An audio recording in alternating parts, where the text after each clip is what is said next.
neoliberal authoritarianism, the two UNP administrations of J.R. Jayawardena and Ranasinghe Premadasa, would be followed by the election of a Clintonian third-way centrist regime led by the daughter of the same lady associated with the country's dalliance with socialism. Under CBK, Sri Lanka's non-aligned credentials were restored, yet never to the same extent as before. It was under Kumaratunga that, after all, that Israel established an embassy in Colombo, more or less breaching Sri Lanka's commitment to the Palestinian cause, which had been a hallmark and motif of the non-aligned movement at its very inception. Now, in the same piece, you note the Russian invasion of Ukraine and the annexation of eastern Ukraine, and you signal that this is a return to real power politics within geopolitics, a shift away from the liberal order, if that's what it's called. And in some respects, it represents a new phase of the Cold War. And you also question whether perhaps the Cold War was ever really over in the first place, right? So the best line I found from this piece was you also say that in the modern geopolitical context, there are no permanent friends or enemies, only interests. So would you like to just elaborate on that? A lot of people after the Cold War misread two very important documents that were written about the end of the Cold War. You obviously know this, Huntington's and Huntington's thesis about civilization and clash, and Fukuyama's thesis about the rise of a liberal order.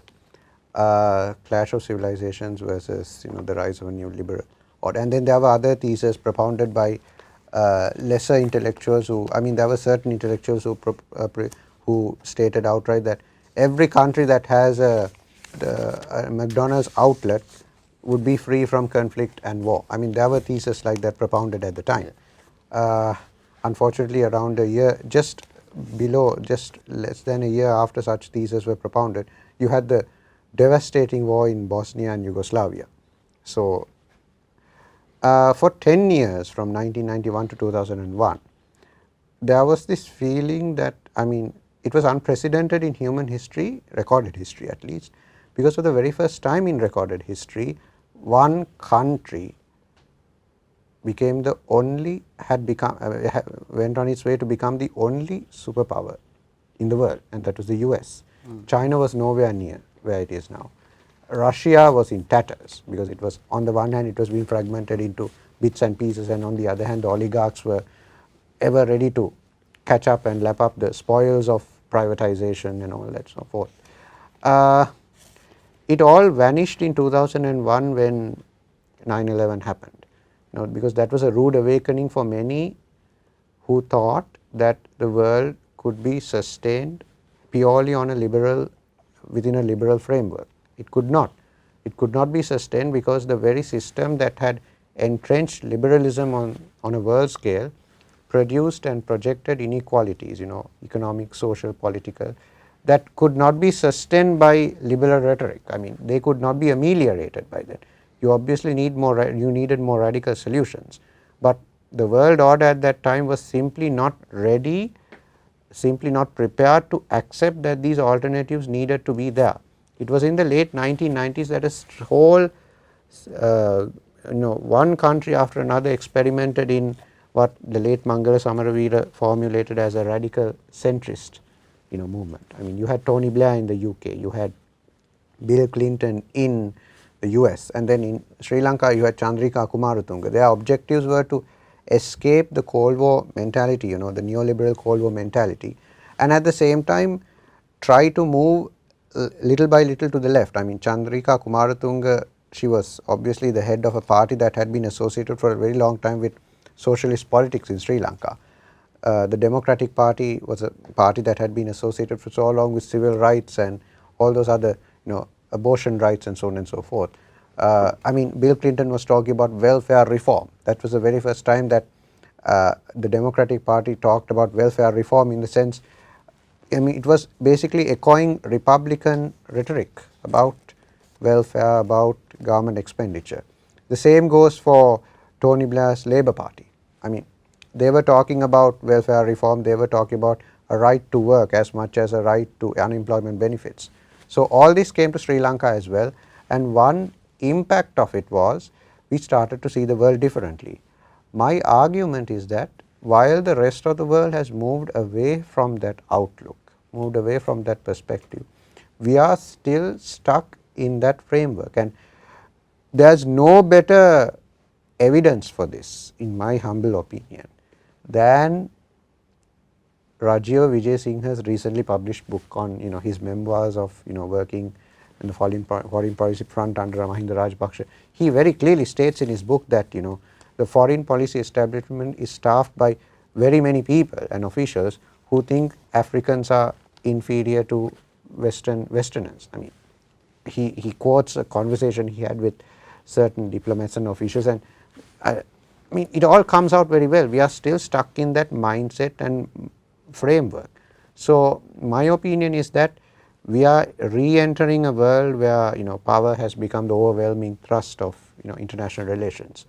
Putin clearly shows that at these tensions that are rising in Taiwan, with Nancy Pelosi coming over there, and China just ever so slightly threatening to do something about it.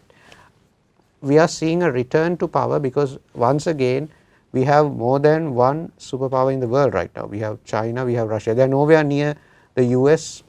From a certain perspective you can't really compare them with the US, but this is superpower competition and we are still stuck in that 90s framework. We have never really gone out of it. We need to be more realistic when it comes to foreign policy formulation, when it comes to our way of looking at the world, but we have never really done that. That is why we are in this mess in the first place. Right, I mean that's a very good way of looking at the world, right? I mean we have all sorts of interesting partnerships that transcend the historical narrative. I noted Iran and Qatar. They have the gas fields. UAE and Israel have a defense pact. The axis now of Russia and India, whereas India also being an American ally in the region. So how do you view Sri Lanka and our state of non-alignment versus whatever neutrality that was the Gotabaya administration and Secretary Admiral Colombo's thinking? And how do you view the Yuan 5 that's caused a bit of controversy recently? Well, to be fair, by Mr. Rajapaksa, I think one of the very first things he did, I mean he signaled from the very beginning that his policy would be India first. And in fact the very first head of state that he invited as a guest to the country was Narendra Modi, not Xi Jinping.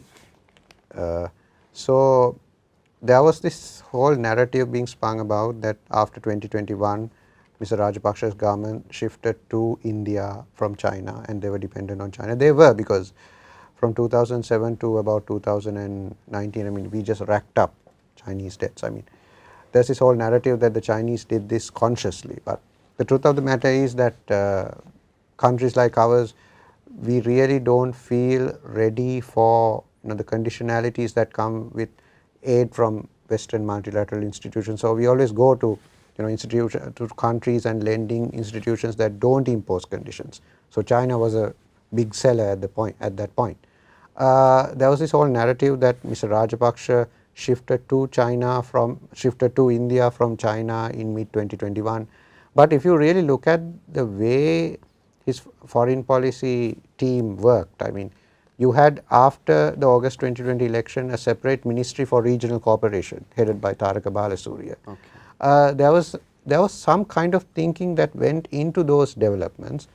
I think that there was a decidedly pro-India twist to the whole Rajapaksa presidency, Gotabaya Rajapaksa presidency, but at the end of the day it was not enough to ward off Indian fears of Chinese incursions into Sri Lanka.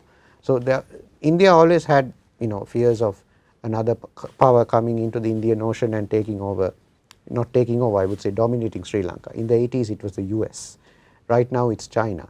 So it's a point that you yourself raised also at one point. There's nothing we can do about it because at the end of the day we are this little sprat of an island just off the coast of India, and India happens to be bordering on another major power in the same region. So we are now caught between these two, and then China happens to have allies, India happens to have powerful allies in the West. So obviously no matter how innocuous, no matter how minimal and trivial a confrontation may be, even over slight matters like a research vessel coming to Sri Lanka, there will always be fights between these two major powers. There is no two words about it. We can't do anything about it. I don't think even Machiavelli or Bonaparte could have done anything about it. It's just that we need to ensure that we alert the respective defense attaches or defense advisors of these countries that this is going to happen, that is going to happen, this research vessel is going to come to Sri Lanka, this ship is Indian businessmen and investors are going to invest in Sri Lanka, solar power generation, renewable energy and so on and so forth.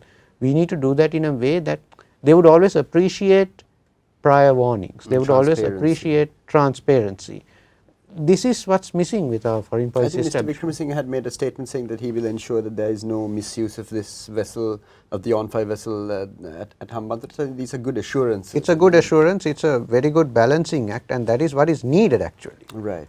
Which is why I would say that, you know, he said some of his appointments to the foreign policy establishment, like our new foreign secretary, I mean, those are among the best that could have been done at this point, because we were really down, we were being hit. We were getting unprecedented assistance from India, but you know, we can't really factor that out. I mean, true, China has helped us in the past and they will continue to help us, but there is no way that you can discount the recent help that India has been giving us to the tune of $3.5 billion. Yeah.